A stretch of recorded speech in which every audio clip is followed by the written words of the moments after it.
জীবনে প্রকৃতি সফলতা বিদ্যমান, যেখানে আমাদের গুরুজি বসে আছে। এই মঞ্চ থেকে অস্কার নেওয়া চাকরি বাকরি ব্যাপার না। এই মঞ্চ থেকে অস্কার নেওয়া ভিতর থেকে সম্মান আর ভালোবাসার দরকার।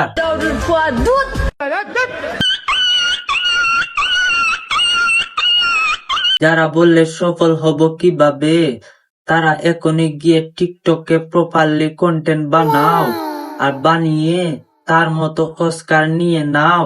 এই দেখো, আর শুধু অস্কার নিলে হবে না, তোমরা প্রপারলি কন্টেন্ট বানিয়ে বাংলাদেশকে রিপ্রেজেন্ট করিতে হইবে। সুটিয়ে লাল করে দেবো, নোংরামি বার করে দেবো। আপনি যদি প্রকৃত অর্থে সফল হতে চান, তাহলে ঢুকিতে হবে টিকটকে, আর টিকটকে গিয়ে ভালো ভালো কন্টেন্ট রিপ্রেজেন্ট করিতে হইবে। আচ্ছা, জীবনে তারাই বীর যারা টিকটক মিলন মেলা থেকে অস্কার গ্রহণ করেছে, হাতে না পিছন দিক দিয়ে।